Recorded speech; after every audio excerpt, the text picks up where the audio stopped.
Hello everyone, welcome to my mini vlog. ही मी काढलेली मेहंदी आहे आणि ह्याचा रिझल्ट असा काहीसा आलेला. मी एक मेहंदी आर्टिस्टसुद्धा आहे. जर तुम्हाला कोणती मेहंदी वगैरे काढायची असेल तर तुम्ही मला DM करू शकता. घरी आलेली म्हणून म्हटलं सानिकाला घेऊन कोणीकडे तरी फिरायला जावं. तरी म्हटली चल पाणीपुरी खायला जाऊया. तर तिने मला वाटतं चॉकलेट दिलं आणि म्हटली चल आता जाऊया.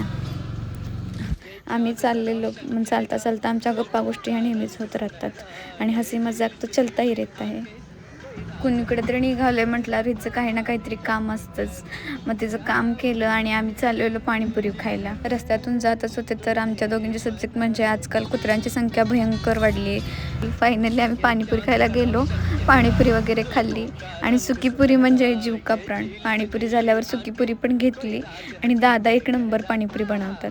शेवटची सुकीपुरी घेतली, खाल्ली आणि तिथून निघालो. दुकानात शॉपिंगसाठी गेले. शॉपिंग करायची म्हणून ड्रेस वगैरे बघितले पण लवकर एकही ड्रेस पसंत पडत नव्हता. फायनली एक ड्रेस घेतला आणि तिथून निघालो. भेटूया पुढच्या ब्लॉगमध्ये. Bye bye.